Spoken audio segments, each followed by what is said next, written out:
Oh, look at all those lovely faces. Hopefully you can hear me, otherwise there'll be no point to this, will there? Can someone give me a nod?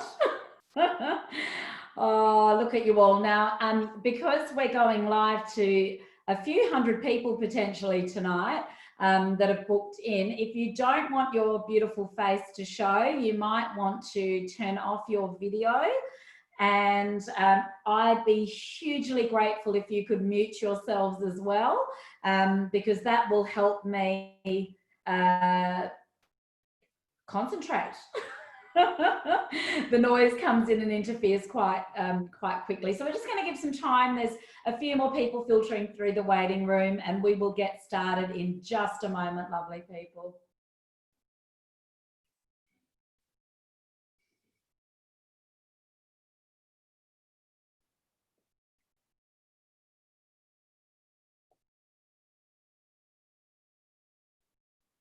Hello, I can see more of you coming in. We're about to start. Going to give it another minute or so.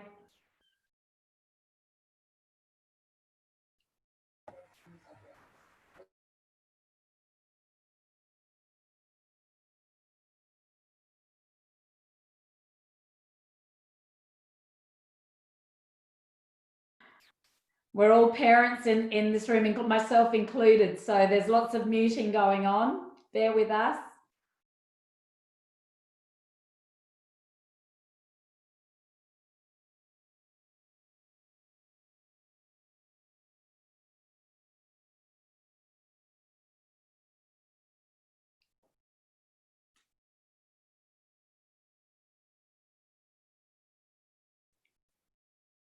Starting in about 30 seconds, folks. Thank you for your patience.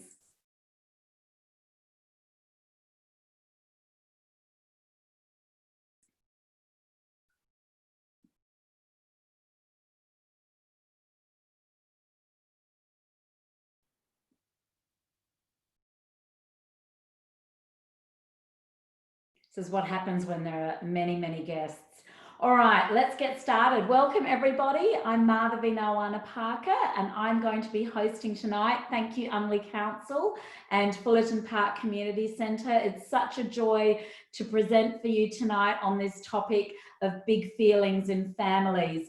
And thank you to all the parents, and I know I've got some teachers there as well and some health professionals. Thank you all so much for joining me. I know it's not an ideal time, but if it makes you feel a little bit better, I'm also a parent. I have 3 young children of my own who could interrupt at any point in time, in which case you might see some big feelings coming from my house as well. So I'm so pleased you're here. I'm going to cover as much as we possibly can. I literally have hundreds of tips, but not hundreds of moments for us to cover them all in. What I'd really like us to be able to do tonight is to get a really good idea of why children struggle with their feelings, what we can do as parents to support our children through those big feelings, not just so those big feelings stop or we see less of them, but ultimately in my work, my priority is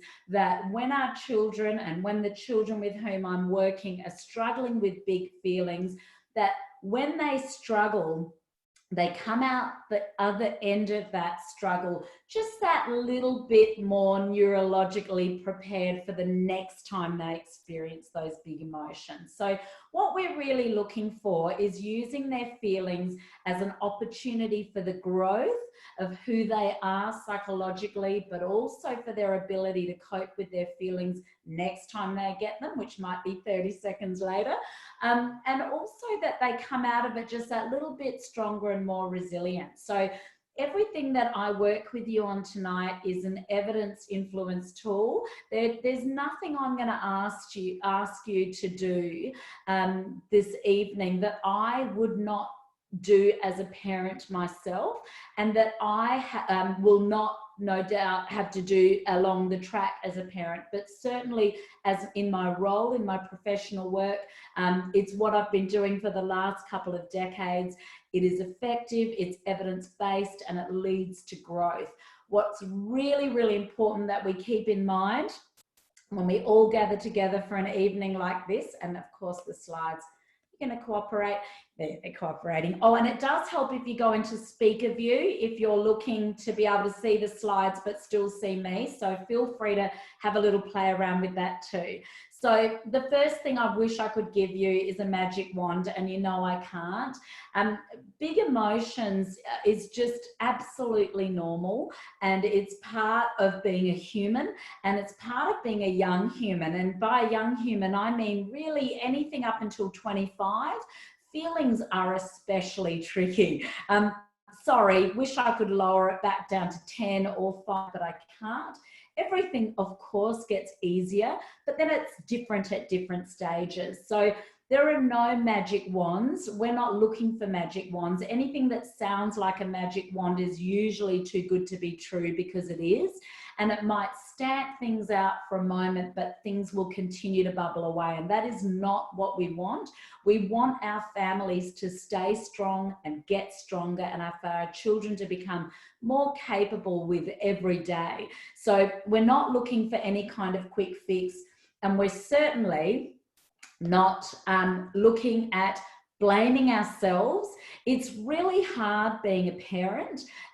Nothing prepares you for all of the things that you need to be thinking about from one day to the other. So if you're here, and we know several hundred people booked into this, that tells us how many of us are wanting to know, what do I do and how do I support my children? And that's because it's a completely normal experience of family life. So the first thing I want us to do before we look at how we look at all of this is to really relieve ourselves of any guilt and pressure that if our children are really emotionally expressive and really struggle and have lots of meltdowns and really feel everything deeply, we're not going to blame ourselves for that. We are not going to see that as some fault in ourselves. Now, this happens when I do these live webinars, even though we disable having people write on it, because there are often children in the room. You will occasionally see my slides get drawn on it. I'm okay with it. I hope you are too. There's not much we can do about it, but it will happen from time to time. So a really important thing is that we are kind to ourselves and forgiving to ourselves as parents, and that we acknowledge that we don't take it personally anymore if our children are struggling. We just continue to provide the best leadership that we can, and we continue to support our children to the best of our capabilities. And over time, all the beautiful things you're teaching them by being yourself and leading with your value system and continuing to grow with your child, that in good time you are paving the way for their long-term emotional health.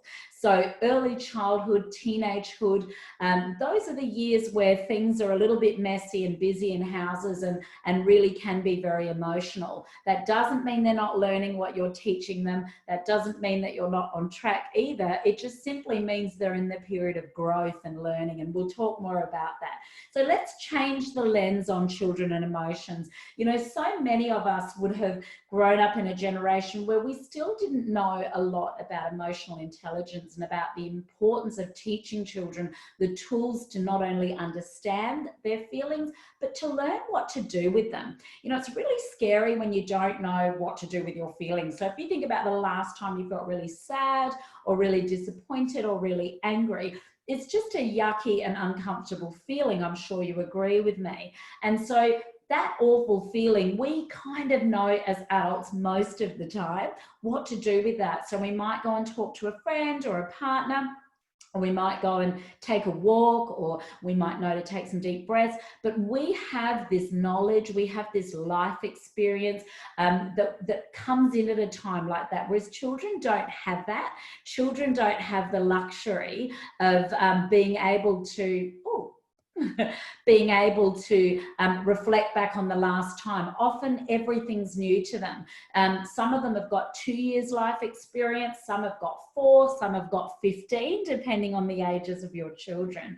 And so the less life experience you have, the harder it is to know what to do and to cope with those emotions. So when we change the lens, one of the really important things for us to try and do, and I always say when I work with parents, nobody can do all of this consistently all the time. It's just a matter of doing your best when you can and when you've got the emotional energy to do it, and forgiving yourself when you can't. But when we change the lens, we remember that our children are genuinely struggling with their emotions. When they're losing it, it's never at a convenient time. Remember, I'm also a parent, so I get it. I'm going through this at the same time that you're going through this.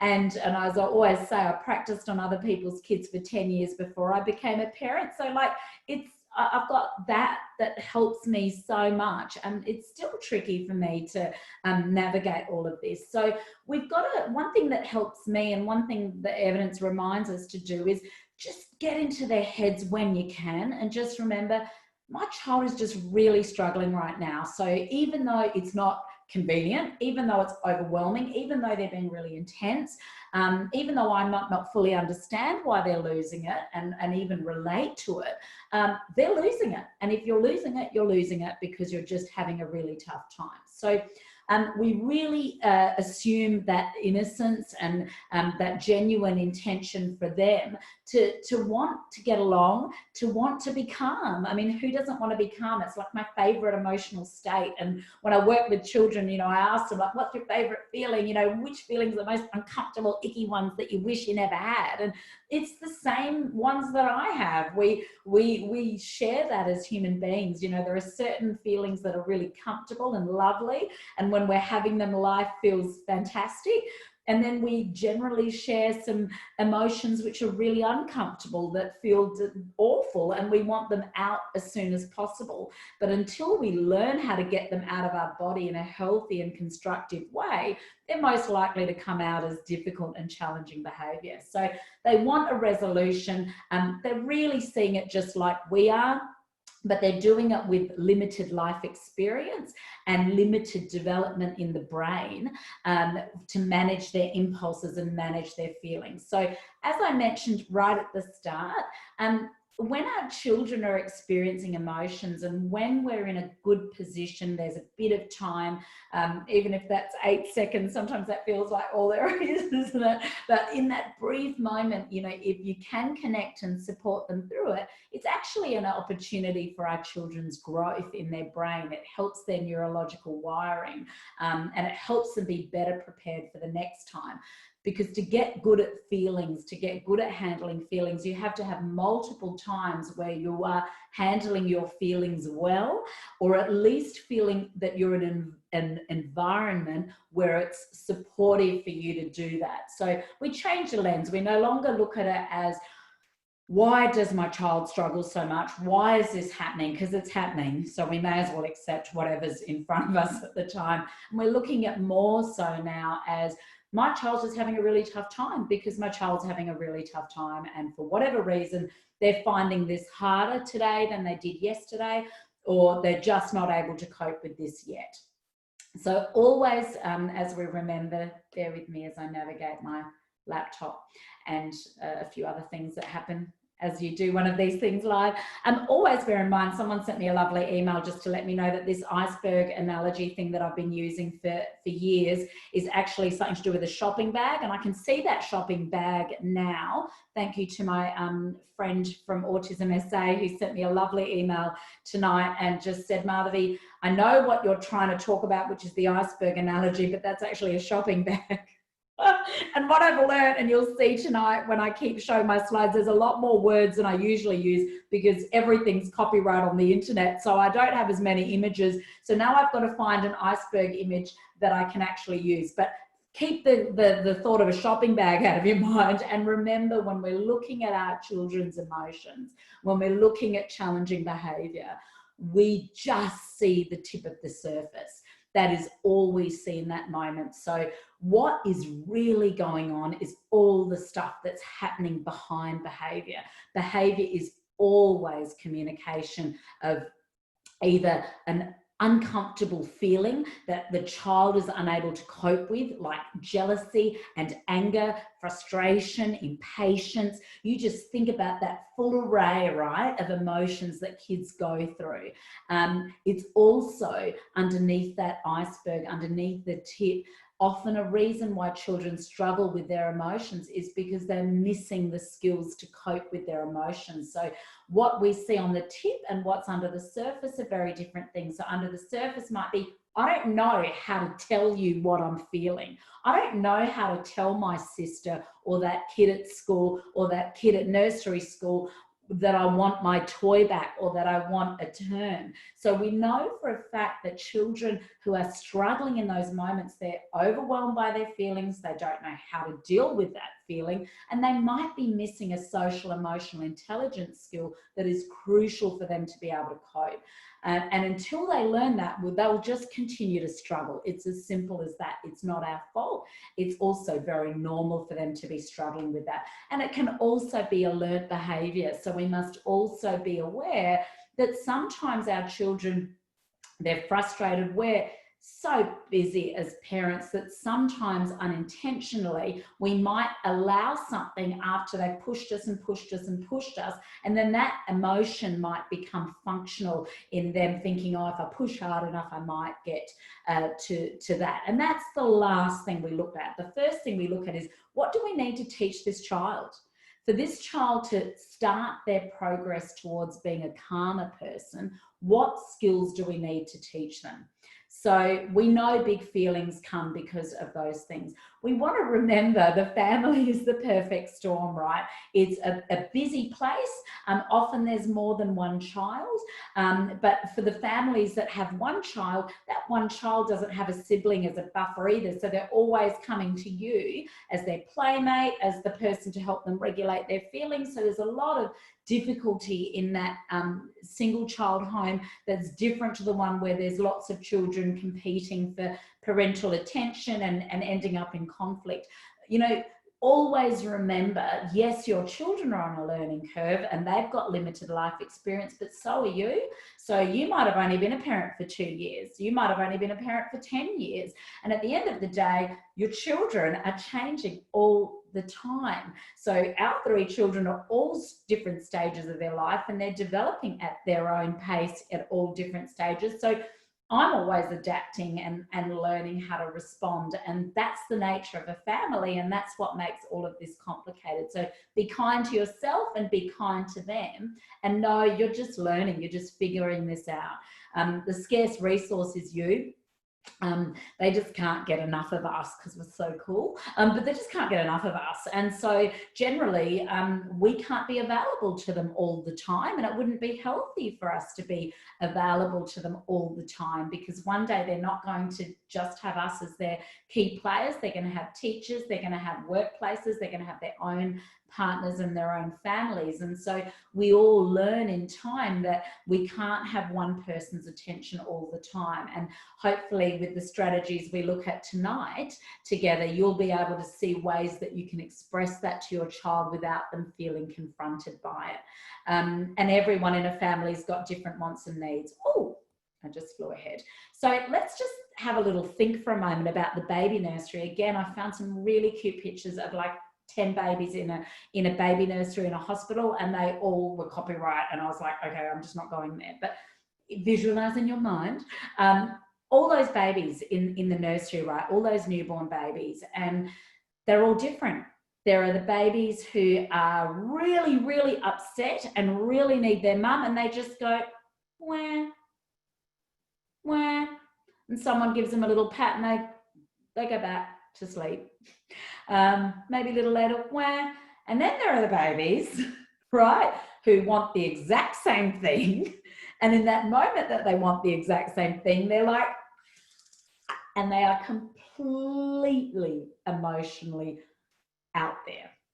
And the nursery room in a hospital says a lot to us, and it reminds us of temperament. You know, each of our children are born with their own stamp. They've got their own set of genetics that they've inherited from us, the good stuff from us, the bad stuff from your partner. They've got their personality, they've got their temperament. And with all of that, you know, we've got to remember that that is going to have an impact. Some kids just cope with their feelings better. By nature, some kids struggle less with it. It's as simple as that. And so we've got to remember this when we're struggling, that if you did get a child who really feels everything deeply, and I mostly work with kids who do it, I always compliment them on that and remind them, you feel everything so deeply, and you're such a compassionate and kind and feeling person. And this is a great strength, and it brings you some challenges because it means you've got to really be on top of being aware of your feelings and how you respond to them. But I remind them, you can learn that stuff. We can learn how to handle our feelings, but those beautiful personalities, we don't want to stamp them out. We don't want to change them. We need people to feel deeply. So bear in mind, always keep in mind that your child came with some stuff long before you even had an opportunity to teach them these skills or support them. So we must always remember that along the way. So when we're looking at helping our children with their big feelings, what we're trying to help them do is we're co-regulating. And all that means is we're regulating ourselves first, and I'll teach you how to do that a little bit later on tonight. But we're trying, and this is super hard, and I'll explain why.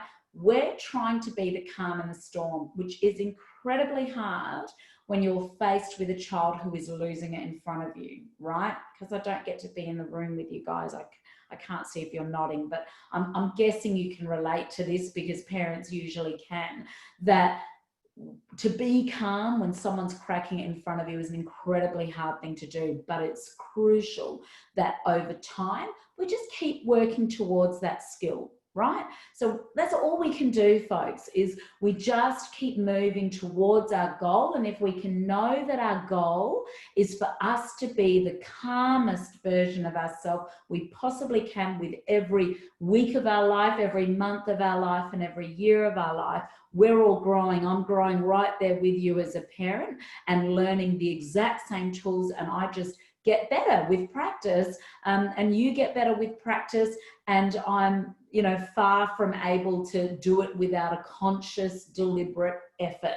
So be kind to yourself and understanding, but what you're actually doing with this whole co-regulation thing with your children when they're struggling with their emotions, what you're actually doing, folks, is you're saying to them, I'm going to help you through this really tough thing by letting you borrow my calm, borrow my brain, borrow my peace in order to feel and absorb enough peace that you can bring yourself back down again. And that's the really hardest, one of the hardest bits of teaching our children to cope with emotions, is by letting them borrow our calm in order to have some calm.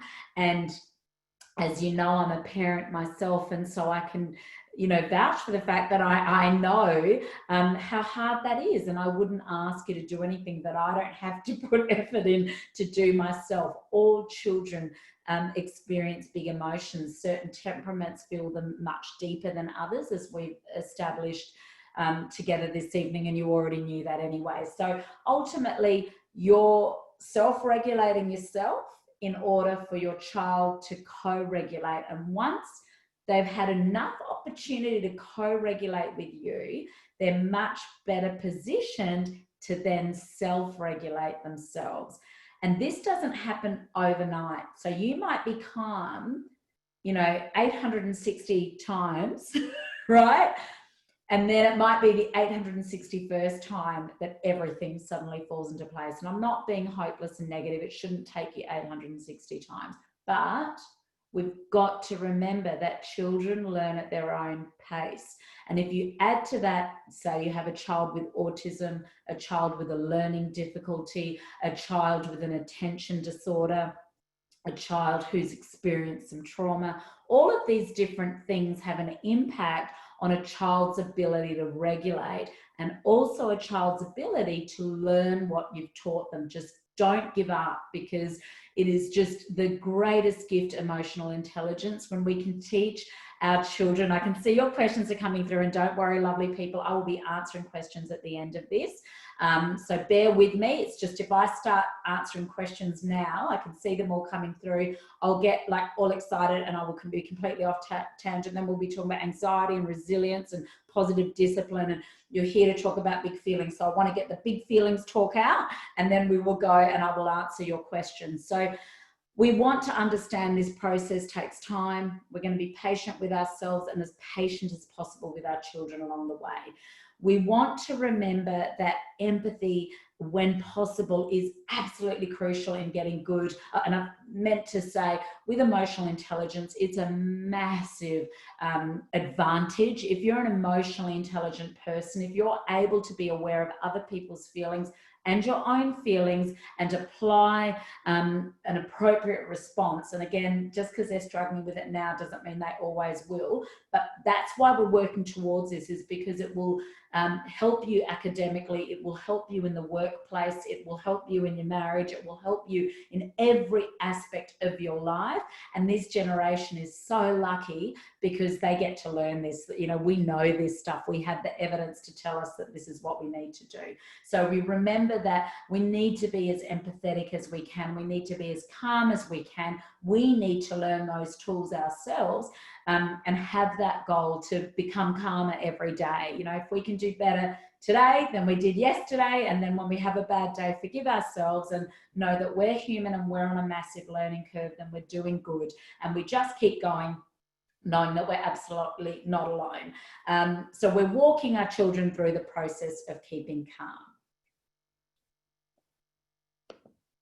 Oh, so the first thing we really want to make sure that we're doing with our children is we want to make sure that we're normalizing big feelings. And even though when they're angry and they're jealous and we're not happy with their behavior that's coming out with those feelings, because obviously when you're angry, jealous, disappointed, frustrated, anxious, you know, the behavior is often kind of matches, right? So they'll often be saying or doing things that we're not happy about. And so it's really important that we slow down, because remember, everything we're talking about tonight is about your child's neurological growth. It's not about stamping things out and having a magic wand on the spot that stops them from feeling, because that'd be really unhealthy. Because when we inhibit our emotions, when we don't allow our emotions to exist, we push them down and they come out in other ways that are much uglier at some other point. And that some other point might be tomorrow, it might be in a month, it might be in a decade, it might be in 30 years, right? So any unprocessed emotion, any squashed emotion, any feelings that aren't allowed to exist, they accumulate and they get bigger and they build up, and along with it comes some resentment and a whole bunch of other frustrations and a desire to prove, I've got this stuff going on, will you listen? And it just can get bigger and bigger. So we want to normalize big feelings because it's normal. I mean, there's none of us in this room, virtual room here tonight, that hasn't felt deep emotion, that hasn't felt furious, that hasn't felt jealous, that hasn't felt anxious or disappointed. It's part of being human. We all want to be excited and happy as much as possible and calm as much as possible, but things happen in life. Things happen for external reasons. Things happen because of things we're thinking about. So we want to normalize it by saying things like, you know, you're feeling really angry, and I understand that, and it's okay to feel angry. So you can be okay with anger and then still state, it's never okay to hit another person, or it's never okay to break someone else's toy, and it's still not okay to throw things at whoever. So you're putting a boundary, and that doesn't mean they then say, well, thank you so much for identifying my emotions. I now understand that. I understand your boundary as well, and I'm no longer going to do that thing, right? The reality is what we're doing is we're teaching. We're teaching our children to prepare them for the long-term road, right, of life. So we want to know when they leave our homes that they have got as many skills as possible to regulate themselves and manage their feelings in a healthy way and in a constructive way that doesn't hurt themselves and doesn't hurt others. So that's what we're doing. We're just letting them feel what they feel. But then what we're doing is we're making sure we're providing options about what they can do with those feelings. And until you know what those options are, and until you find the options that work for you. So what works for me to be calmer as a person might not work for you to be calmer as a person. And that's normal. We all have our own personalities. And then what works for me today to calm me might not work for me tomorrow. And it might not work for me 6 months from now. So we're continually revising, and I'll teach you how to do this as we progress tonight. We're talking about, well, what do you do? I mean, that's all we can do with life's problems is we can either be mad that they exist, or we can go, they exist because we're alive. And this is the nature of life. This will come up against opposition, uninvited opposition. We will experience big emotions. But we do have options. There are things that we can do to help us through those, and we'll look at some of those tonight. The other part of this, it's a bit like the life education conversation. It's not just one talk about the birds and the bees. It's like an ongoing conversation over the years where we slowly educate our children at age-appropriate levels. It's the exact same thing with feelings. We want talking about feelings to be a part of conversation in life every day. So our children start hearing from their leaders, that's us, from the people they look to for information about how to be a calm person, how to be good at handling feelings. We show that we also find feelings hard. So, you know, when I was having dinner tonight with our family, and you know, I'm at home now, and I've warned you all, anyone could come in at any time because I have 3 children here. I have told them I'm working, but you know, they're children. But I just had that conversation. I said to them, I'm feeling really nervous about tonight because last time I was hosting one of these, we had the whole thing crash, and I'm feeling really, really nervous. And this is what I do for a living, is talk to people. And obviously I'm adjusting. I expressed to the kids, I said, and I'm just getting used to talking to myself without lovely people in the room with me, even though I know that you're there from the numbers I see climbing over there in the corner of my screen. So I just told them that I was feeling nervous, and then I said I'm going to take some deep breaths, and then I let everybody know that I'm going to go into the room 10 minutes before we start, so I can just have a little bit of time to myself before I start, so that I can make sure that I'm calm with some nice deep breaths, so I can do my best job for you tonight. So I was just having an open conversation about my feelings and normalizing my feelings. And that's what it is when you're in the traffic and someone's behaved badly on the road, to say, I feel really frustrated and I just feel like screaming right now because of what that person just did on the road. And you're role modeling being human. And that's exactly what we want our children to be doing. Lovely people, I can see you raising your hands and asking questions. I promise you, I have time at the end to answer all of as many of your questions as I can. We do have a big audience tonight, but I will do my very, very best to answer those questions. If you don't mind bearing with me, I'm going to keep going. So we want feelings to be an ongoing conversation, like everything is in parenting. It's an ongoing conversation. When our children are calm is the time that we want to be talking about how they're going to handle their big feelings. Quite often, in that moment when they're really frustrated, we want to jump in and help them because we just want the feeling to move through, and we love our children more than life itself, and we want them to be okay. But if we do most of our problem solving in that moment that our children are really struggling, we're not going to make any progress, because in that moment that they're struggling, as I'll always remind parents, in the moment of tension, in the moment of stress, what happens in that moment is this: their prefrontal cortex, the thinking part of their brain, switches off. It's like their brain has taken a holiday, goodbye thinking, and all that they're operating off in that moment is emotion. And when you're operating off nothing but emotion, you're not going to come up with any of those ideas you've brainstormed with your parents or your teachers or your counselor or whoever's helping you with your feelings. because in that moment you just simply can't regulate. So I am going to check the chat box, because I did have a little thought in my head, which is maybe some of you are trying to tell me, you know, you might be trying to tell me something important, like that I'm muted or something. And how bad would that be? I'm like, look, I know, just wait, we'll talk. So I'm just going to have a quick look in there. Yeah, I can see that one about the teenagers. Don't you worry, I will be. And I see that this teenager is refusing, as they're very good at. I can see you, lovely lady, because I can see your name and your hello. I know, and I one of my children and teenagers too. I'm laughing because I know they're just like, I'm not going to do that stupid breathing. Who is this Madhavi lady anyway?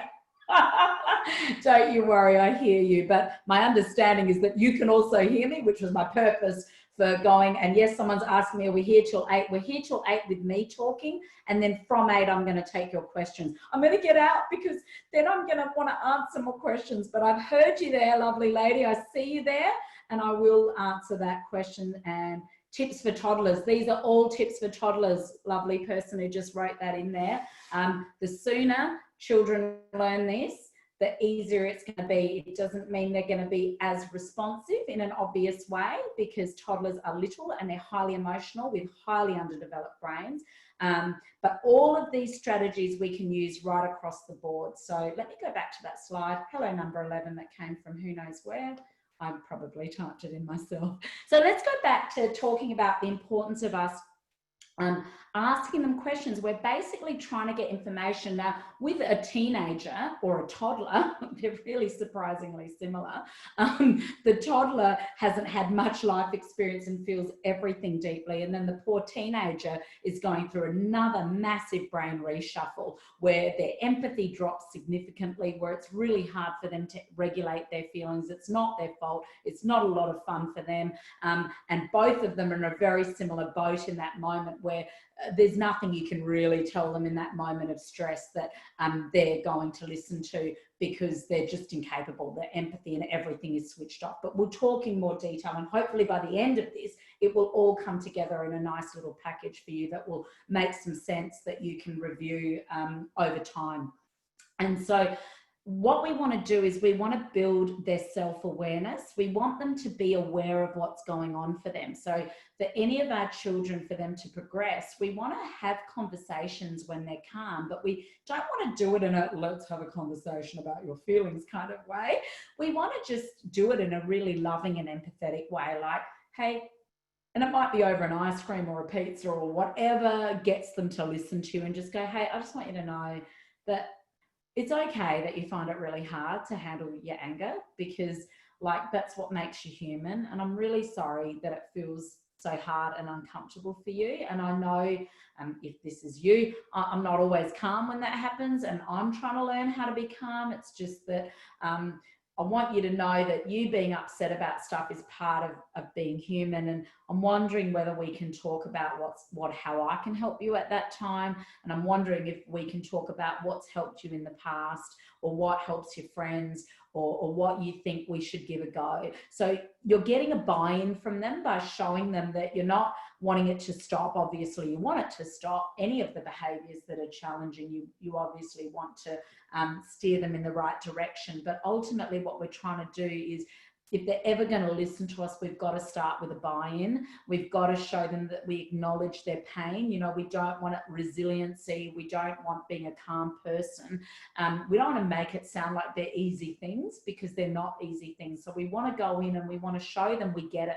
We completely understand that it's really awful losing the plot every morning before you go to school, or losing the plot every night before you go to bed. Whatever your child is doing, we want them to know that we still love them despite that, and that we're here to help them, and that we really do want to be part of that process of them feeling better. So with that buy-in, we're one moment closer to being able to help them cope. So if your child won't do the breathing, and they often won't do the breathing until they see what a wonderful strategy it is the number one strategy. And often if they didn't come up with it themselves, they disengage. That's a teenage thing. That's also a child thing. So it might be a matter of going, you know what, I get it. That breathing thing, it's just not for you at this point in your life.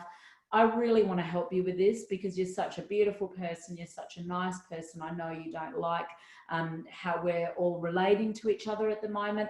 And I just want to know, what else can we try? I really want to help you out because I know it's really, really tough for you and I really care about you. So it's coming from that place of, I care so much that I want us to find a solution. So hopefully that's helping along the way. So some of the helpful things we want to ask our kids when they're calm are things like, well, how big are you feeling it? And with the really little ones, you can ask them, like, is it like as big as a mountain? Is it as big as a volcano? Draw it for me. Is it gigantic? Is it the biggest thing ever?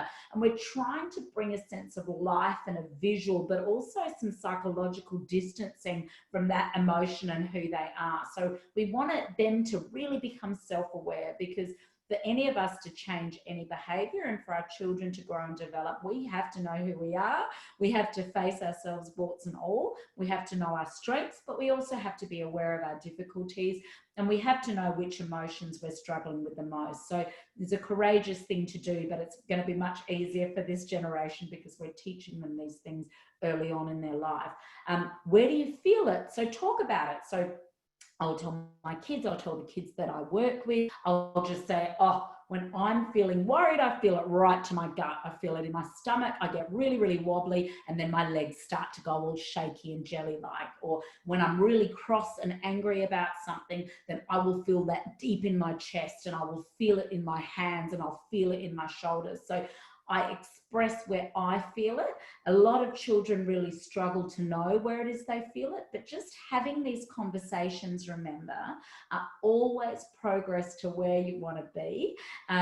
That's what we're doing. We're just on this, it's like this slow burn where we're just, every conversation is leading us to that lovely place towards the end where they're able to regulate themselves well most of the time. But again, it depends on their age, it depends on their personality, their temperament, whether they have some other stuff going on that is an additional barrier to growth. That doesn't mean they don't grow, it just means growth comes at different stages for different kids, and some of us just get kids that just take a lot longer to get there. And the key thing, which we'll talk about, is just staying connected with them through that process, which is super hard but super doable as well. So we ask them, where do you feel it? You know, I don't have one on my website, but you know, when you Google, in all of my books, I will always have something that refers to those early warning signs, something where the kids can draw in where they feel their feelings in their body. So if you just Google early warning signs, there'd have to be some free downloads, I'm sure, where you've got them. I've got other free downloads on my website, but that's not one. That's me crossing the line by taking too much out of my published book. So I can't have too much on the website there for free. So what would it look like if it was a thing? What would your anger look like? And kids that I work with who are younger, but even my teenage clients, like to just draw it and go, it would be the most disgusting thing you ever saw, or it might be, you know, something. And it's just getting creative and giving them as many avenues as possible to really think about what it might look like. We're bringing it to life. What can you do next time with that energy is another question. So, you know, emotions are energy in motion, and that's not my own quote. And I wish I could think of the person that said that right now.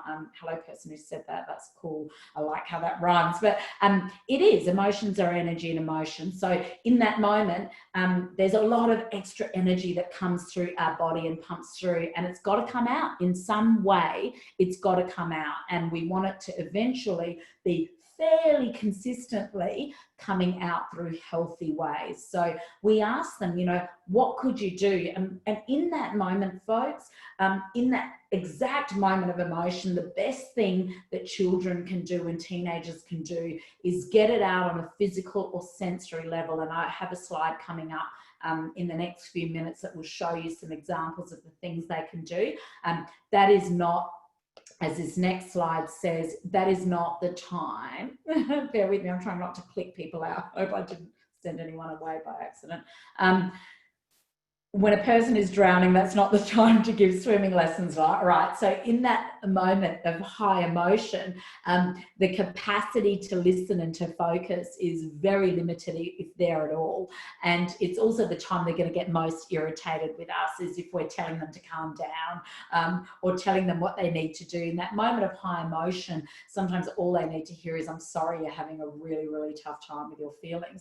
And that doesn't mean you let your boundaries slip or your limits slip. You're simply staying connected with this human being to give yourself the best chance of them calming down. That's ultimately our goal, is that where every time this happens, we're just trying to lead to a better outcome that doesn't involve them hurting themselves or others, or saying or doing something that they regret later on. So we want to be as silent as possible in that moment of emotion. So here's that next slide. We have about 15 minutes left of me going through these slides, and then I will take your lovely questions. So I can't emphasize enough, and I think I've got a slide of the brain maybe somewhere down here. I will go back. It's so important we remember the impact of diaphragmatic breathing is clinically proven, and that even though this is a hideously old slide of mine, it's a good reminder that when we're breathing well, our brain switches on and we have the best chance of thinking rationally. When we are not breathing well, our breathing regulates really important things like our parasympathetic nervous system and our sympathetic nervous system, which are the bits that we're fight. So the parasympathetic nervous system keeps you calm through breathing and being regulated. And when something goes wrong, like if you're a kid, someone just says no, or asks you to stop doing something fun, to do your homework or do the dishes or whatever, they're all the same. So in that moment, we go into this emotional mode because we're resisting what's just happened in front of us. And it's in that moment that the sympathetic nervous system reacts, like the fight, flight, freeze goes on. That's like, right, I'm going for it. I'm really upset. And then you stop thinking, and then you say and do stuff and that you regret. So the brain on the left, I don't know if it's your left or my left, it's my left, could be your right, but the one I'm talking about is the brightly colored one. That's showing the impact of calm diaphragmatic breathing after 3 minutes. And then after 3 minutes, the really dull brain is showing you after 3 minutes of holding your breath and feeling really stressed, which is what we do. We're not great at breathing well when we're angry or upset. The thinking's gone. So you can't make any progress. So I can't emphasize enough the value of, I'm just hopefully going, no, I'm going the other way now. Let's go back. Of breathing. That's why it's the first one on there.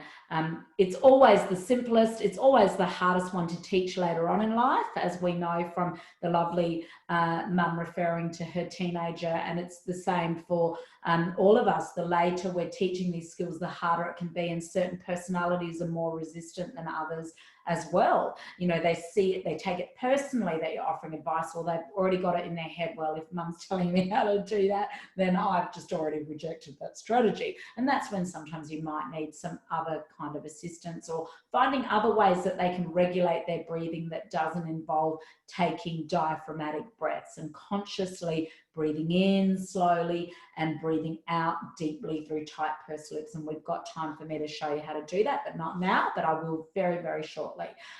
So breathing is a crucial emotional regulation tool that we try to teach us early on in life. And we just let kids know that our breathing is connected to our feelings. And when our breathing is calm, then we have the best chance of being calm and handling our feelings well. So we just coach them and give them this tool, and we role model it. So we say things like, I'm feeling really stressed, so I'm going to take some deep breaths. It feels a bit weird, but ultimately what we're doing is we're leading, and we're showing that we get those big feelings too. We're just responsible with those feelings, and we're trying out some strategies. The other thing that's really helpful for mood, because ultimately we're also scaffolding around their mood to help with feelings, is music. So when we know there's lots of literature around the world that talks about the benefits of music, particularly when our mood is low, is having music playing in the house, having uplifting music, helping children add that to their toolbox. So asking them, do you think it would help you when you're really upset with your sister? Or do you think it would really help you when you're in a really bad mood and you're struggling with something, to listen to some of your favorite music? And if they say no, you know, that's what can you do? We can't make anybody do anything against their will. What we do is we lead and guide, and maybe in a week from now they might come back and go, actually, I might try that. I just want to be the one coming up with the idea, which is why I always encourage parents, have these conversations, use your child as the expert, act as dumb as possible and just go, what do you reckon you should do? Because like when I was a kid, I really struggled with that, even if you didn't. And it really helped me to listen to my favorite music, but that might not be your thing. Do you think it might be your thing? Or what else would help you? So you're inviting their expertise and their input, and the more input they have in the solution to their problem around their emotions, the more likely they are to use those tools than to resist them because you suggested them. There are some kids like that, right? If it was your idea, they've decided already that they're not going to use that idea. So we do want to do as much as possible. We want to give them ideas, but make them feel like it was them that came up with those ideas. Music takes about 7 minutes to shift mood. And when you look at brain scans, of the impact of listening to music you love takes about 7 minutes or so to start feeling uplifted, and happier. So we know it works. There's loads of evidence behind everything that I share with you. And laughter's the next one. You know, on the brain scans, it's like 0 seconds, immediate relief, immediate joy if something genuinely makes you laugh. So sometimes in the heat of emotion, again, it depends. You use your expertise as a parent and as the person who knows your family better than anybody else. Some kids respond really well to humor. So just being ridiculous, saying something ridiculous, breaking the circuit and the cycle in that moment by just being funny, or putting something funny on, or telling a really bad joke or a really good joke, whatever works. So it's a matter of just being creative, and sometimes there needs to be a circuit breaker. But like I said, always use your intuition and your judgment as a parent, because me saying we know from the evidence it works, and because it happens to work with my own 3 children and the kids that I work with most of the time, it doesn't work for everybody. So you're looking at all of these tools, and together with your family, you're coming up from this framework for what suits you best of all. The next is movement. We know that movement helps discharge emotion. It's really important that our children are getting enough opportunities for movement, and that's really hard for the kids who have lower motivation to move. That's hard for kids with low muscle tone. That's hard for kids who have to put so much effort in their day just to keep up with their schoolwork and keep up with what they need to do, that they come home and all they want to do is just lie there. So we just get creative. We try to find ways that it can work. All our families have these different challenges, but we do know for a fact that movement is a really useful way to get that energy out. So we want to think of how can we engage our children when they come home from school or preschool or childcare. What's something physical they can do to just get that day out? Remember, life is new for our children. They're inexperienced, so everything that they're doing quite often for the very first time. So in that moment, we want them to have already let out their day through something fun, whether it's through a bike ride or a scooter ride or a run or a jump on the trampoline or a punch of a punching bag or dancing or whatever they enjoy doing, again, by asking them, you know, how are we going to, you know, our family's going to try and move more. So what ways do you like moving? You know, it's going to be part of what we need to do before we get to our privileges, if they're things like TV or devices or whatever. We want to try and encourage that healthy movement, even if it's just for a few minutes after school. If you've got children preschool, just, you all know, they've just got so much energy, haven't they? But that helps them process. It helps clear, a bit like for you or for me, if I take a walk, it clears my head. When I go to the gym, it clears my head. So all of those things are useful for me. Doesn't mean they're useful for you or for your children, but it's about finding what movement does work. And it doesn't have to be traditional, what people consider to be exercise or movement. It's just what's meaningful to you. So keeping in mind that that's got to happen every day in order to discharge a lot of the pent up things that happen in kids' heads.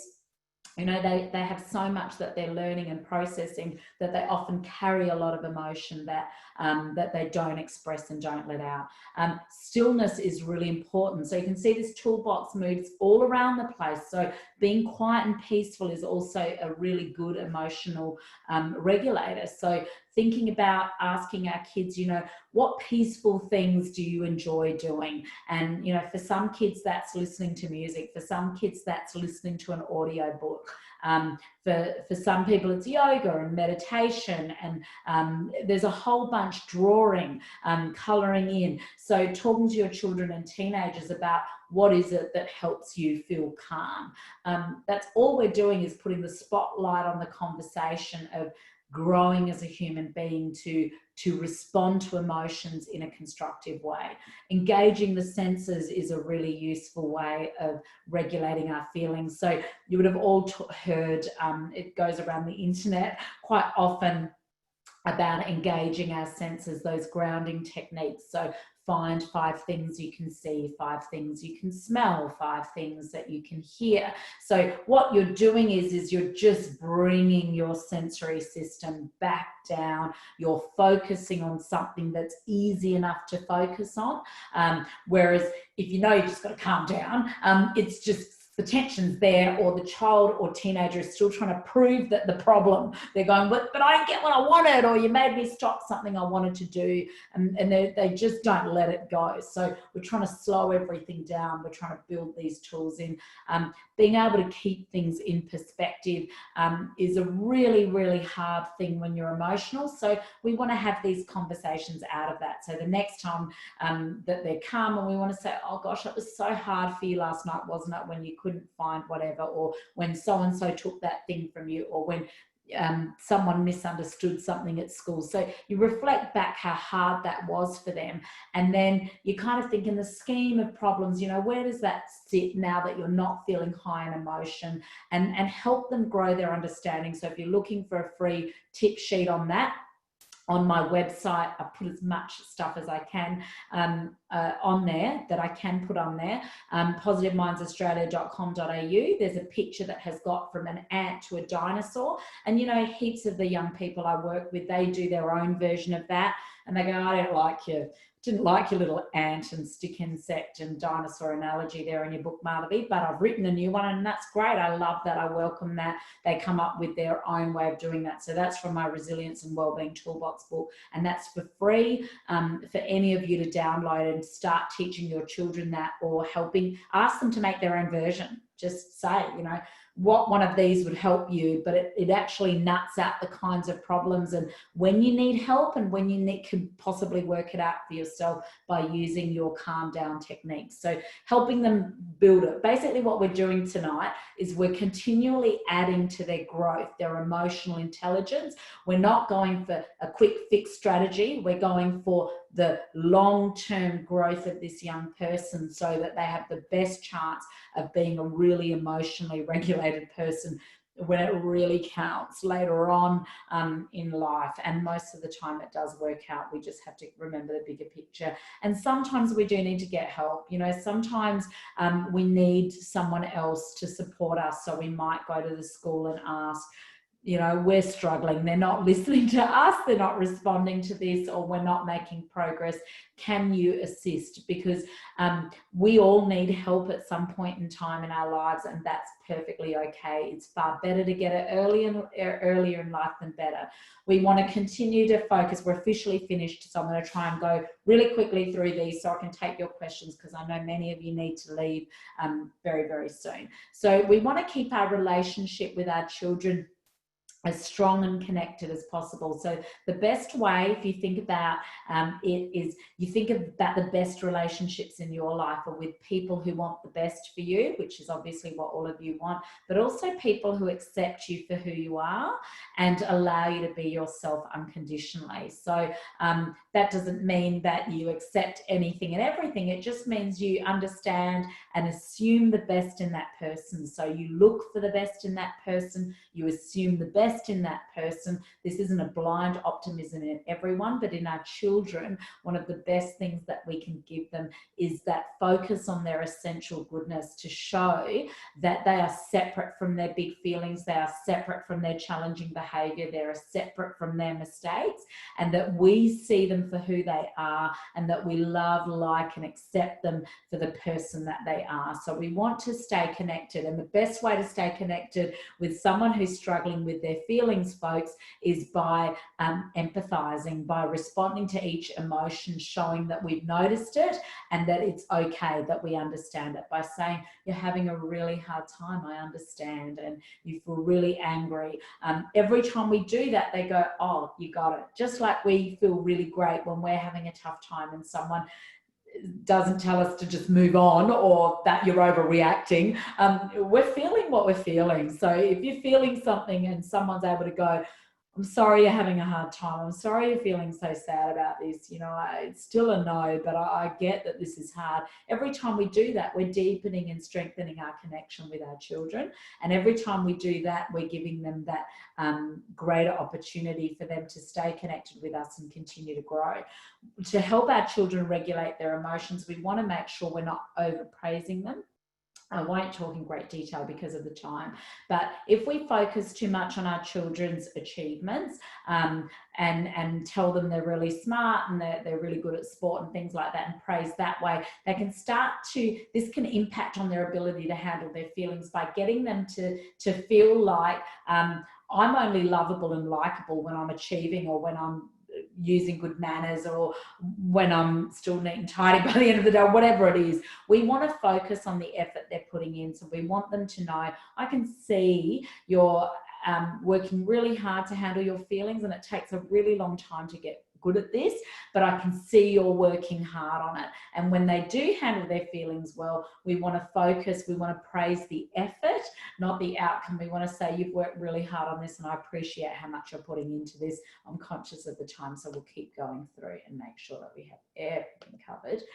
We want to, this is not about putting them in cages, it's about making sure that we set limits with our children around what is and isn't acceptable, so that they know very, very clearly which things, that when they can cross the line, what's negotiable, what's not negotiable. So in our family values, we might have like a thing divided up into 3 that says, here are the things that are non-negotiable, here are the things that we won't accept in the house, and here are the things that we're willing to discuss, and here are the things that are an absolute no-no. So we have the yeses, the maybes, and the no's. I might have given that all in the wrong order. But then we also appreciate and accept their children and their learning, and so are we. So then we say to them, when you go into that no territory and you do something that's completely out of what's acceptable to do with your emotions, in our family, we try to make things better.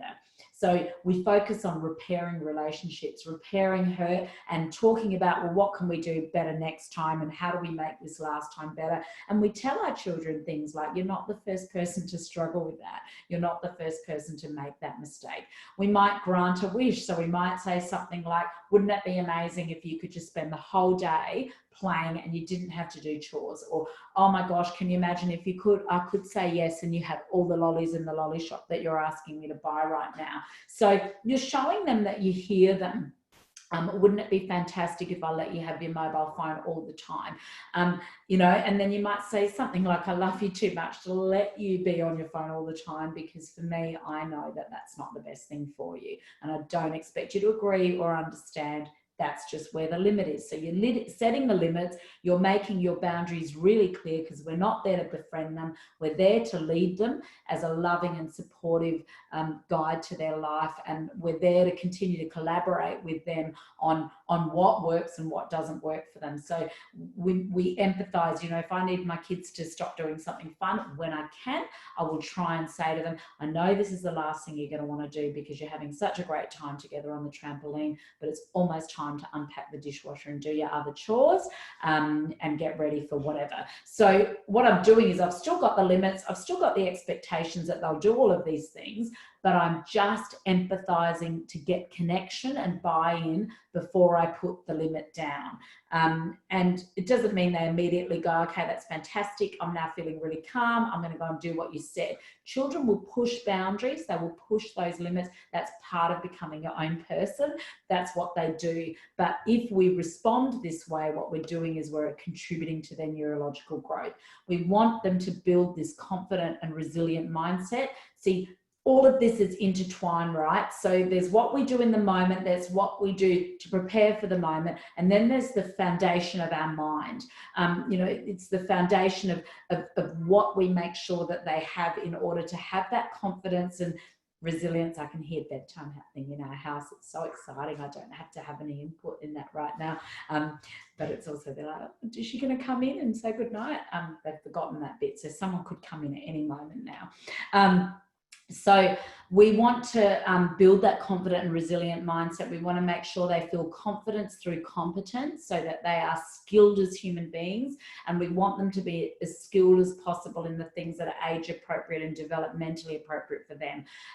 So in emotions, we want them to be skilled at handling feelings, and then we want to tell them no one's good at handling feelings well all the time at your age. This is part of being 5, this is part of being 15, this is part of being 18. Whatever their age is, you want them to know they're just like every other 5-year-old or 18-year-old. Sometimes they don't get it right, just like us.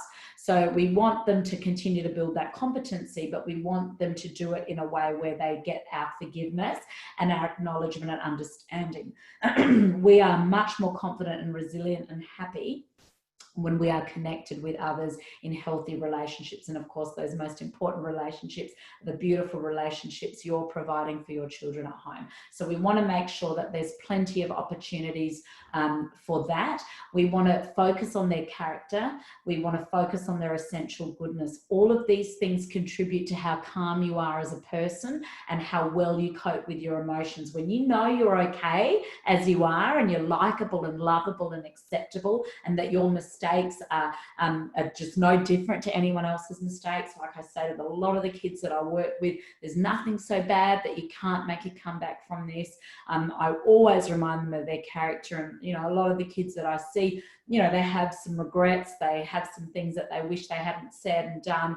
And I give them that hope that they're still whole as a human being, and that they just made a mistake. And I tell them, even if it's the first time I've ever seen that particular mistake, I will say, mate, you're not the first person to make that mistake. And what I'm saying to them is, you're not broken and unfixable and unworkable. You just had a bit of a rough trot, and now we're working towards the future, where we're going to continue to move forward, because I believe in you. I believe in your ability as a human being to continue to grow through this. Coping skills are crucial, and that's those emotional skills. It's teaching them how to handle their feelings, making sure they're contributing outside of their own life. That makes us calmer and happier, because we see that it's not all about us. So making sure they're contributing to their school community, their family, through chores, through fundraising, through anything, wherever we can. We know from the global research around happiness and resilience that the happiest people are the people that are giving the most, the people that are giving the most of themselves and extending themselves with their own unique gifts and talents to benefit others. So we want to lead them towards that. So I'm giving you these long-term things that we continue to build on for that long-term growth of emotional intelligence, so we become calmer, right? We're not in the business of quick fixes and magic wands. Emotions are normal. We want to scaffold around those emotions in a way that we lead to long-term growth. A sense of control is crucial. We don't have time to go into great detail. That's something I talk about when I discuss anxiety. In fact, I'll be back in about a month again for a free one through Unley Council, and that talks about resilience, and I will go into more detail on that one because I have so many topics that I can talk to you folks about. So we want them to feel that they can handle these uncomfortable feelings and know what to do with them. I'm just going to race through and make sure that we allow all feelings, we allow all thoughts, we acknowledge them by pausing. We want to be as quiet as possible when our children are saying or doing something frustrating. The less we say, the better in that moment, because you know what we're doing in that moment? When we're not responding to their challenging behavior in that moment, we're regulating ourselves. So if they're doing or saying something, or they're cracking it and they're really struggling, and we speak, we'll probably say something we regret at that moment. So when it's appropriate, if it's not an emergency in front of you, we want to just try, particularly with teenagers, we want to try to say as little as possible so that they come around and that the conflict can be avoided as much as possible. We want to show empathy, like say when they want to be on the iPad because it's fun. We want to say things like, you want to go on the iPad right now and it's time to do your homework. And that's really frustrating, isn't it? So all we're doing is we're building their emotional growth. Every time you feel seen, heard, and acknowledged for your emotion, you're more likely to feel calm. So say your kid is interrupting you because you're on a phone call, because I just thought I'd pull that one out. I mean, I don't know if any of you experienced that one before. So you're in the middle of a phone call, you really need you, and then that's exactly the time that they come to you and they really need you in that moment, and they're loud and they're interrupting and they're doing that kind of thing. Preferably you've had a conversation outside of that about giving me a signal, I'll squeeze your hand back so you know that I've heard you and then I need you to wait. So obviously we emotionally coach, we teach the social skills required in those moments, but in that moment, if they're really arcing up and you can't have this conversation, you might say something like, I'm talking to my friend, you really want to talk to me and that's really frustrating for you, I understand. And that doesn't mean they're just going to stop, but you're emotionally skilling them and you're staying connected with them. And then outside of that situation, again, like I always say, that's when the most learning and growth is going to happen. We want to be coaches. So if you take your kids to learn to play soccer, for example, they don't go to one lesson and then learn to kick the ball and then you go, great, my daughter now knows how to play soccer. You keep going back and you keep practicing the kick and then you keep practicing the next thing. So that's exactly what emotional coaching is. But it's like decades of, it's years of coaching, it's years of supporting them to continue to build those skills. So we don't want to rescue them or shut emotions down because then they can't have that growth. And then we want to remind them, like, remember when we talked about what you were going to do, you said you're going to try those. I'm not going to try those things. You know, when they're like that, say, look, I can see you don't want to try those things right now. We'll talk about it another time. I'm going to take some deep breaths now to calm myself down. So we want to just remember every conversation is towards something. We want to depersonalize and talk about the problem or situation and not them. We want to make sure we're teaching our children the skills to express how they're feeling. So we want to tell them, you don't enjoy it when so-and-so does that. So you know you can tell them that. Do you know how to tell them that? So we're upskilling all the time. We want to let them know we see that this is challenging. So we want to say things like, wow, that's really, really tough for you. I understand that's a really hard problem to solve. We want to help validate their feelings by increasing our proximity to them. If they like being touched in that moment, we want to give them that gentle touch. And we want to step in and support as a guiding presence in that moment when it's appropriate. We want to use reflective listening on emotions rather than introducing too much fixing and too much talking. So if a child's going, oh, I'm really mad that I can't do whatever you say, you know, you're really upset because I said no to something you really wanted me to say to yes to. So you're not adding new information. Any new information can lead to a lot more trouble. This is a 2-hour talk, which is why it's a bit hard for me to cover it all. But it's not 2 hours for you, don't worry. You can go very soon. But I'm just trying to cover as much as possible as I do within that short amount of time. We've got to learn to handle our own emotions. We've got to learn that it's good for our own health. It's a really hard thing to do if we weren't taught that early on in our lives, because we're learning it, in our 20s, 30s, 40s and beyond. And so it's really, really important to be kind and self-compassionate about that and know that we're all learning, but it's a gift to our children. The calmer we are, the better we learn to handle our feelings, the better they're going to be at holding and coping with their own emotions. And that's not about blaming yourself, because they all come with their own temperament. And so different children will be, have different sensitivities to that.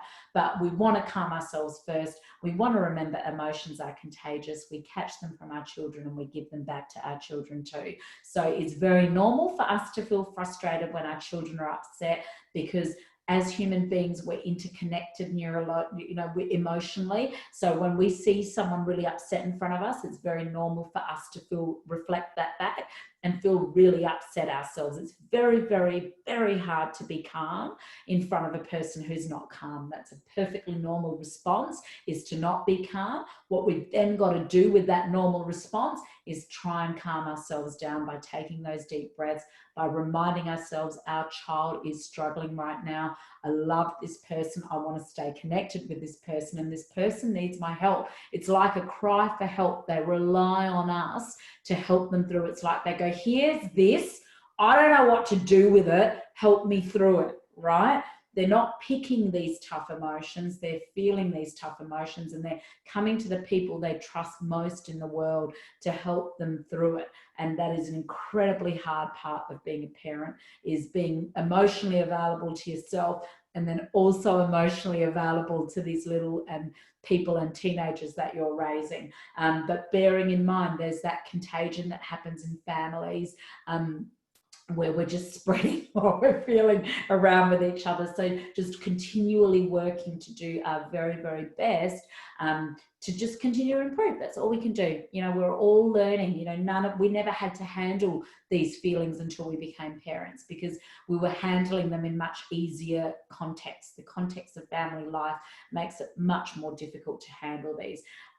We want to make sure we're working on that as much as possible. Oh, bear with me to keep going. We're almost done. And then we'll go to some questions. Birthday cake, Brett, isn't that a beautiful cake? Oh my goodness.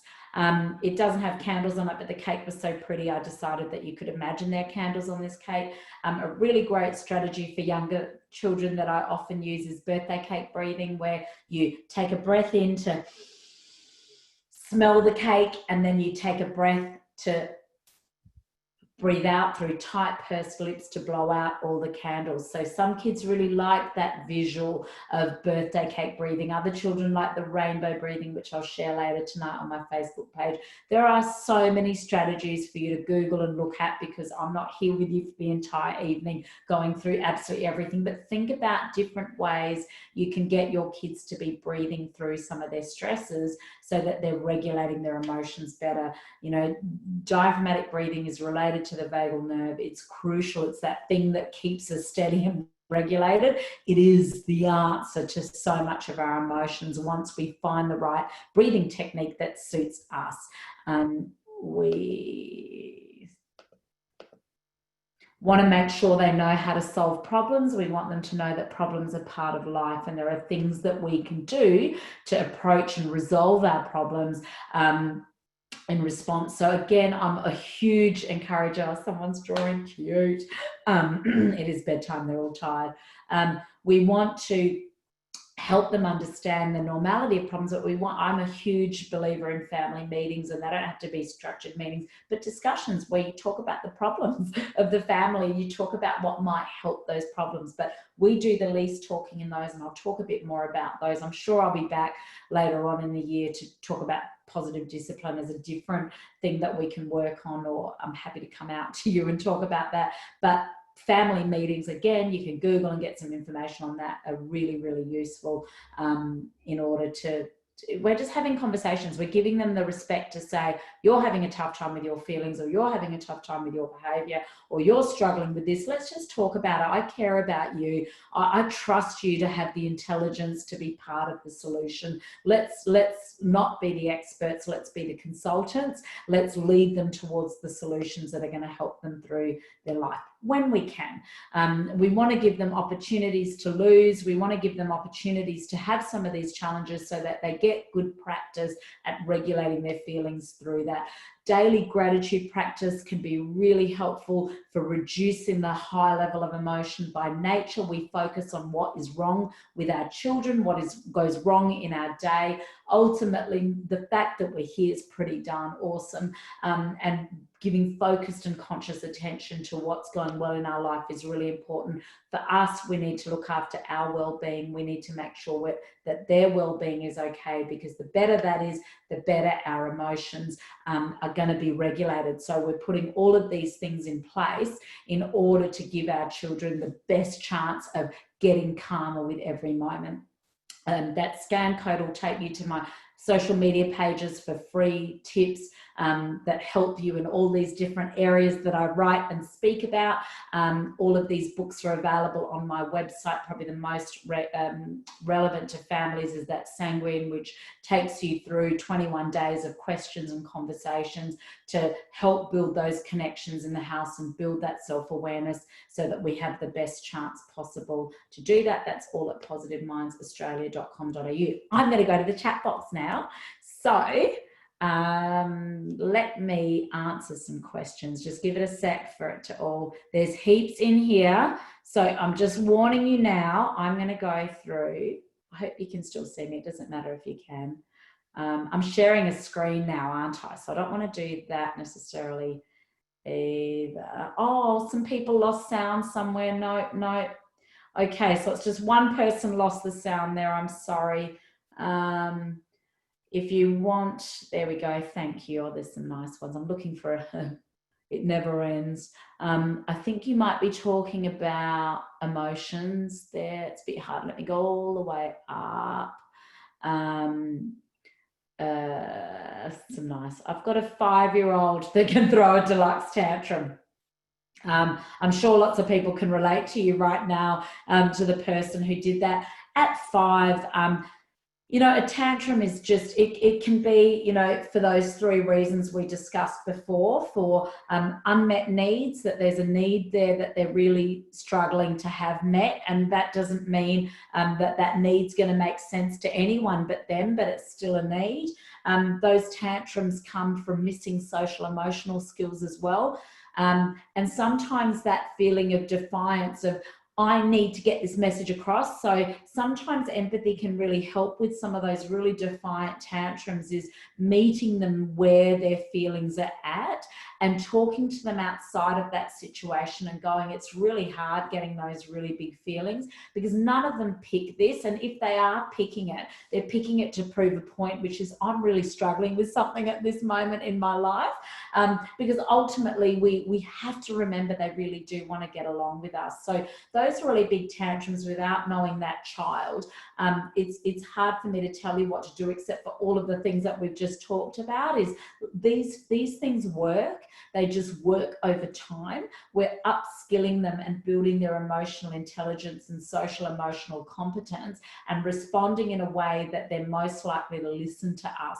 And the more they're listening to us, the better chance we have them of having that growth. I'm going to go back to the chat box. I just pull it down because I don't want all of your questions to come up. I know some of you are going, and I'm saying thank you and goodbye, and thank you for joining me I will say thank you now to everybody, so that those of you who are going know. You've got kids that don't want to talk, they don't want to hear you when you're wanting to guide them or teach them something. Your 16-year-old tells you to leave or to go away, and you're struggling to connect with them. They prefer to retreat, and the more you push, the harder it gets. And that's just so incredibly hard, isn't it?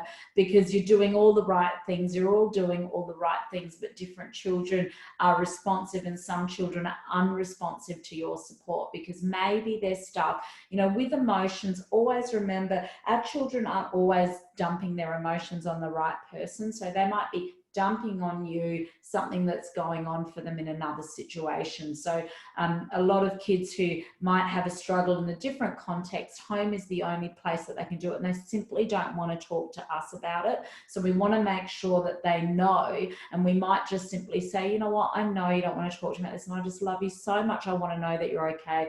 I hope you know that there's Kids Helpline, that there's Lifeline, that I will take you to see someone if you want to see someone, and it's perfectly okay for you to be having a hard time, but it's not good for you to keep all of this in. And all you can do is show that you'll always be there for them, and know that hopefully over time they'll come out of that deep, intense thing where they just want to be in their own head, and just keep being yourself and keep being loving. And maybe they're not responsive at this point in their life for whatever reason to talk with you, and just continue to be your beautiful self, continue to stay connected, continue to see them for who they are, continue to stay connected with them, and have those micro moments where you can really deeply connect with them as they are and build that relationship.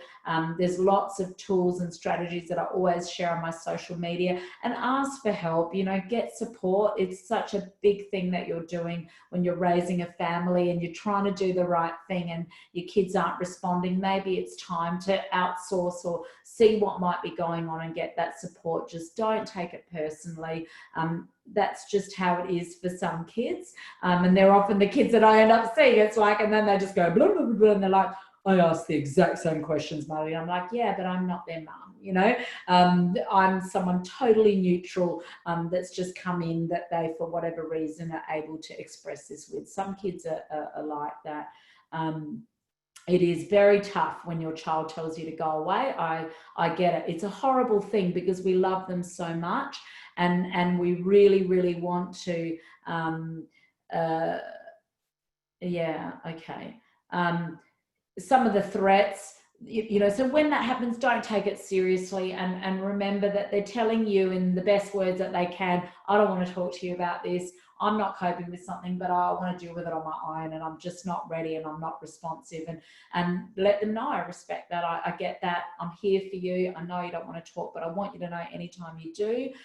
Or you might write them a letter or a note and just say, I find it really, really hard. Is there another way that I should be approaching this? Is there another way that we might be able to connect on this and talk through this? So show them that you'll never give up on them. Show them that you really do want to be there and continue to support them, but also respect that boundary that for whatever reason they're putting in place. And again, I don't know your beautiful family, so I'm hesitant to say much more than that, but hopefully that helps you.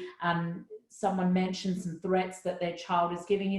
Sometimes children say some really intense things. I think you know who I'm talking to there. They say some really, really intense things. And in that moment that they're saying those really intense things, again, if your gut is telling you that that's not just a kid saying a kid thing, ask for help. Go and get a second opinion on that. Don't go this stuff alone.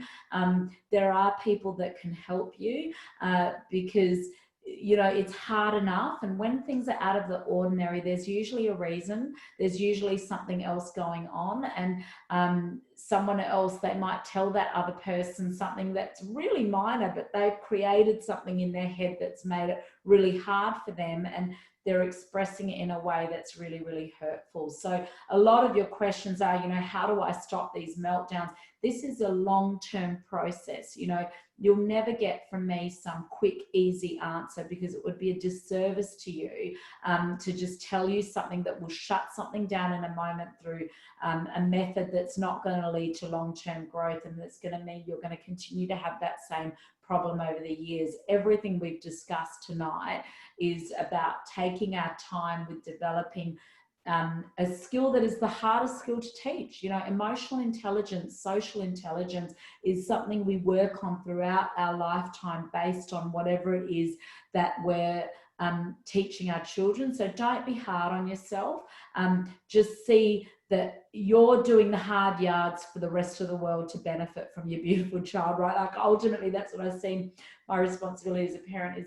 I'm really tired and I'm just doing my best to teach as much as I possibly can, so that hopefully towards the other end of it, by the time they're released to the world, that they're most likely to be able to feel good about who they are and feel good about others and connect with others in an emotionally respectful way. And as parents, it's such a great privilege, and we all love our role as parents, but I think we can all openly admit in this room there's a lot that's really tough about it too, which is showing this ongoing leadership, this ongoing teaching skills and tools, and being that person that has to absorb all that emotion because they're still growing and developing.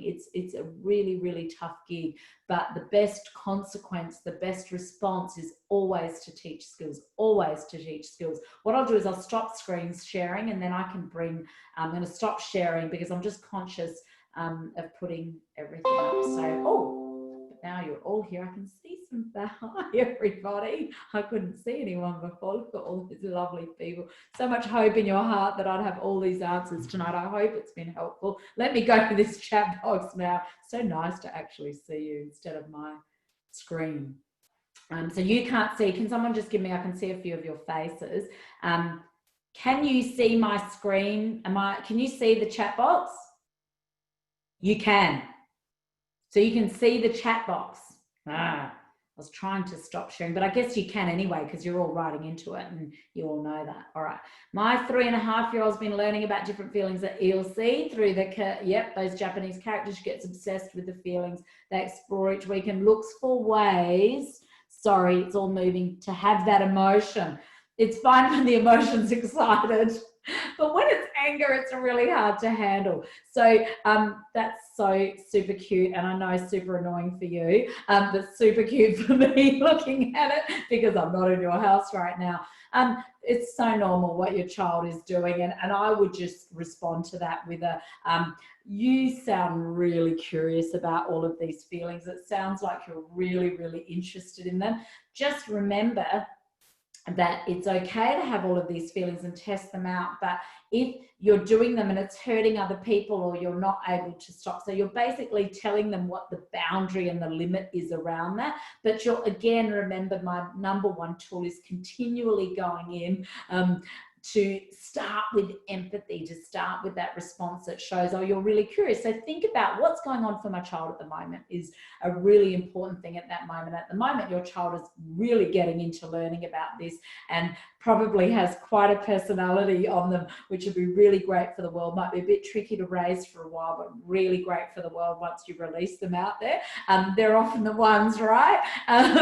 But hang in there. I think what they're doing is really, really very, very normal and probably very much related to their unique personality. And they're just one of those kids that take everything all the way through like that and show them that you get it, but put that limit on it. Thank you. Oh, my pleasure. Thank you for all the lovely thanks. I do read all of these afterwards, but I'm looking at future presentations. There's a website called Unsplash. Free images. Thanks, person that's shared the Unsplash. And I might find an iceberg that is not a plastic bag. Awesome. Yeah. No worries. It is tough. Oh, you know, I know. I wish you were on repeat in my head as an earworm. Trust me, you don't actually really want that to happen. You will get sick of me. It's really hard. Look, what I'm hearing here is, yeah, when your 7-year-old hits and kicks in the moment, keeping everyone safe is really, really hard. So your 7-year-old is, and 7-year-olds go through another burst of change in the brain, and it can be a really hard time. So again, we want to talk to that 7-year-old, those children who are hitting and hurting others. We want to talk to them outside of those moments and say, you know what, you're not the only person to find it really hard, and it's to handle your feelings. And it's completely okay to feel angry or jealous or whatever it is. It's never okay to hurt another person. So what do you think you could do with that extra, with those extra feelings? You know, I make for a lot of the kids with whom I work, you know, these happy boxes where we're continually reinventing them. We're coming up with what can you go to get those feelings out. Let's test it out. And then we talk again. We go, did it work? And if they go, nah, it didn't work, we go, right, what else do you reckon we should add? Because this is all an experiment. Let's keep coming up with ideas. I mean, that's all we can do in life. That's all problem solving is trying to find the solution that works for your child. I think someone's saying goodbye or hello, whatever you're saying, I'm waving back at you, or you're saying, please answer my question, maybe. I'm looking, or that's you that I'm talking to. Who knows? I'm not reading the non-verbals very well here on the internet. Yeah, so have that conversation, and we're not looking to punish them or come up with a consequence. They were saying goodbye to me. I've now seen that because they're gone. So what we want to do is have a conversation and say, what else can we do and how do we make it better? What are we going to do next time to make that better? And when you're calm, how do we make it better? And a lot of kids are resistant to that until they've seen this is part of how you guys do things. So that's where the family meetings are good. That's where having the family values up is good. You're continually giving this information, this leadership around what we're trying to do as a group is continue to grow so that you can get along. I'm going to have to, let me, let's have a look. Yeah, I think a lot of, oh, you're dealing with a meltdown. I have recorded this. Look, what I'm going to be launching, lovely people, very soon. It's just time, isn't it? Because we're all parents and we're doing a whole bunch of things. But there will be a Madhavi Nawana Parker YouTube channel with free talks like this that I will upload for you. It's all about having the time to do it. I want to do it. You know, I want to do it. So keep an eye out for that. I think it potentially exists. I wouldn't even know. I'm pretty sure I sat there with someone and set something up. So there might even be some clips already up there that I've done, because I've got someone, my beautiful assistant Vashti, who's trying to help me with all of this, because I do want to provide it. I have recorded this, but not as an automatic link, and I don't know what the recording quality is like. But the intention is for me to continue to build that YouTube channel. So it's not under Positive Minds Australia, it's under my full name, I reckon. And so you might want to just start following that. The intention is to get this up. I spoke last week for Parenting SA about sibling conflict. If you missed that, that exists somewhere. It will exist on my YouTube channel. It certainly exists on the Parenting SA website. And the more you listen to these things, the easier it gets, and just be really nice to yourself that you're learning along with them, and that you'll get there. You know, I'm an old dark. I've been doing this for over 2 decades, and I've had kids really struggling and having massive meltdowns and sitting with me in a classroom, you know, biting me and really struggling, and those kids are doing great now. So always remember the bigger picture, that just because your child is having a really tough time now doesn't mean that they're always going to have a tough time. We just keep moving forward. We're all in this together. I'm here for you at Positive Minds Australia and all the other Facebook pages I have, and certainly all my books teach these skills for parents that want to be able to build those strategies at home and have a reference point. That YouTube channel have stuff. I really appreciate how nice you've all been in this chat as well. I just my kids won't go to bed, so I'm not 100% listening. You know, I get it, right? So I just love the things, just how many beautiful things you've written. So I want to thank you all for that, and the really nice bits of advice you're giving me around tech and why you guys can see this. And I really, really value what a beautiful audience you've been. And I thank you for joining me for such a long time. We went way over time, and I've really enjoyed having you here. And I wish all of you the very best. And I hope I get to see your faces. I still, in Unley Council, we haven't quite put up, the link exists. We just need to get around to getting it up there. So if you'd like to book for resilience, that again links in with emotional intelligence and handling big feelings, because we're coming at this at every angle we can to support our children for their growth. Thank you again. I'm going to end our meeting now, and I wish all of you the best. Thank you all so much.